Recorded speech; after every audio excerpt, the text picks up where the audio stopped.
மாலதியும் என் மேலே கை வச்சிருக்காங்க. ஆளு தான் டீசென்ட், பேச்சு எப்படி இருக்குன்னு உங்களுக்கே தெரியும். நம்ம ஆஃபீஸ்க்கே வந்துட்டு இது பண்ணுறோன்னா இங்கேயே கொண்டு போடுங்க, எவன் கேட்கறது, நம்மளை கேட்கறதுக்கு எவன் இருக்கான்னு கேட்குறாங்க. அவதூறு கருத்தை திரும்ப பெறுவதற்காக பணத்தையும் பெற்றுக்கொண்டு தங்களை தாக்கிய சவுக்கு சங்கருடன் இருந்த மாலதியையும் கைது செய்ய வேண்டும் என ரெட் அண்ட் ஃபாலோ திரைப்பட தயாரிப்பாளர் மற்றும் இயக்குனர் கோரிக்கை விடுத்துள்ளது பரபரப்பை கிளப்பியுள்ளது.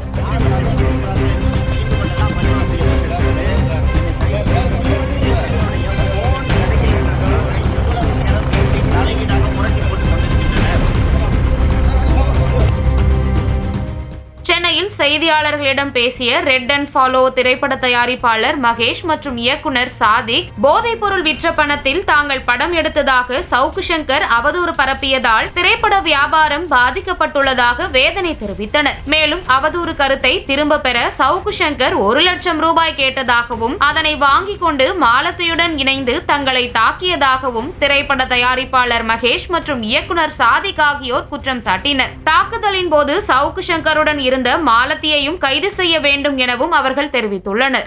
சவுக்கு சங்கர் அவர்களை அரெஸ்ட் பண்ணாங்க இல்லையா, அந்த ரெட் அண்ட் ஃபாலோ படத்துடைய தயாரிப்பாளர் மகேஷ் ரம்யா, டைரக்டர் வணக்கம் தமிழா சாதிக், நாங்கள் 2 பேரும் ஒன்றா வந்திருக்கோம். இதில் தவறுதலான சில விஷயங்கள் இதில் போயிட்டுருக்கு. என்ன விஷயங்கள்னா, ஆயிஷா சாதிக் சொல்கிறாங்க இல்லையா, அவங்க யாருன்னா அவங்க கேஸ் கொடுக்கல, அவங்க இவருடைய மனைவி, அவங்களும் ஒரு தயாரிப்பாளர். ஆயிஷா சாதிக்ன்றவங்க, சாதிக் இவர் வணக்கம் தமிழா சாதிக் டைரக்டர், அவங்களுடைய மனைவி பெயரில் தான் இப்போதைக்கு நியூஸ் எல்லாமே புருஷோத்தமன் ஒரு விஷயம் பரவுது இல்லையா. புருஷோத்தமன் ஒரு ப்ரொடியூசர் சொல்கிறாங்களே, அது புருஷோத்தமன்றது எங்கள் அப்பாவுடைய பெயர் தான் புருஷோத்தமன். சவுக்கு சங்கர் அவர்கள் அரெஸ்ட் பண்ணும்போது ஒரு வீடியோ விடுறாரு. அந்த காலையில் ரூம் உள்ள அரெஸ்ட் பண்ணதுக்கு வந்துட்டாங்கன்னும் போது அந்த டைமில் என்ன சொல்கிறாருன்னா, புருஷோத்தமன் அவர்கள் அப்படின்னு சொல்கிறாங்க. அது புருஷோத்தமன்றது எங்கள் அப்பா பெயர், என்னுடைய பெயர் மகேஷ் ரம்யா, இவர் தான் டைரக்டர், நம்ம தான் ப்ரொடியூசர்ன்றது அது எல்லாருக்கும் தெரியும் இங்கே. ஆனால் அந்த விஷயத்தை வழக்கை மாற்றணுன்றதுக்காக, அவர் ட்ரிகர் பண்ணதுக்காக அவ்வளோ டெக்னிக்கலாக அந்த இடத்துலையும் கிரிமினல் மூலையை யூஸ் பண்ணியிருக்காரு சவுக்கு சங்கர். அது மட்டும் இல்லாமல் 1 லட்சம் ரூபாய் தான் பிடுங்கினாங்க, 2 லட்சம் பிடுங்கினாங்கன்னு அவர் சொல்கிறது எங்களுக்கு இன்னும் கொஞ்சம் நல்லது தான். அந்த பணம் எங்களுக்கு எக்ஸ்ட்ராவாக வந்தாலும் சந்தோஷம் தான்.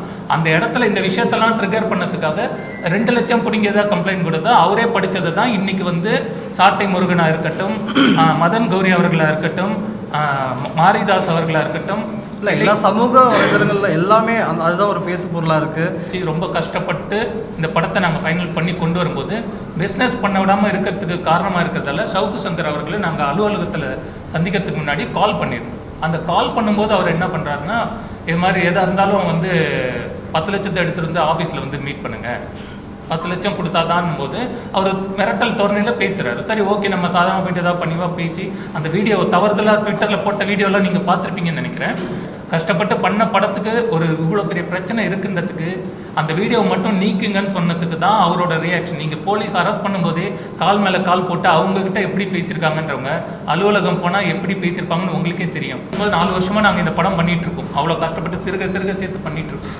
ஸோ அப்படி இருக்கிறதால இந்த விஷயத்தை எங்களுக்கு படத்தை பிஸ்னஸ் பண்ண விடாமல் ரெட் அண்ட் ஃபாலோன்ற படத்தோட டைட்டிலை இன்றைக்கி இவர் ஆர்சிபின்ற டைட்டிலாக மாற்றி ஆர்சிபின்னு நாங்கள் வெளியிடத்துக்கான காரணம் எங்களோட மனநிலை, இதை மன உளைச்சல், இதனால் தற்கொலை பண்ணிக்கக்கூடிய சூழலுக்கு இந்த படத்தால் எவ்வளோ பேருக்கு நாங்கள் பதில் சொல்லக்கூடிய நிலையில் இருக்கோம். மாலதியும் என் மேலே கை வச்சிருக்காங்க. மாலதி பேசுனதெல்லாம் இங்கே சொன்னால் உங்கள் மீடியா எல்லாமே பார்ப்பாங்க. ஃபேமிலியில் அவ்வளோ கேவலமாக பேசக்கூடிய வார்த்தைகள் பேசி கொலை பண்ணுங்க.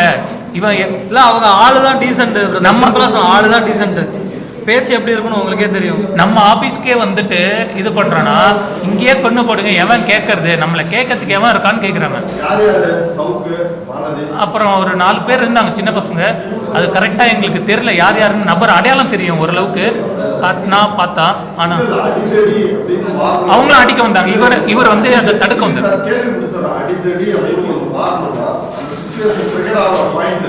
ட்ரிகர் ஆகிற பாயிண்ட்டு கரெக்டாக கேட்டீங்க. வார்த்தைகள் விடலை, கெஞ்சி கேட்டு இந்த ஆதாரம்லாம் கொடுத்து நீக்க சொன்னதுக்கு பண்ணலை. அவரோட ஆட்டிடியூட்டு போலீஸ்கிட்டே எப்படி இருக்கணும் போது எங்ககிட்ட காட்டினாரு. மன்னிப்பு நாங்கள் என்ன சொன்னோம்னா, அப்படி கேட்ட ஒரு வீடியோ எங்களுக்கு நீங்க பண்ணி கொடுங்க, உங்ககிட்ட மன்னிப்பு யார்கிட்ட மன்னிப்பு கேட்குறீங்க அப்படின்னு ஸ்டார்ட் ஆனது தான் சார் பிரச்சனை.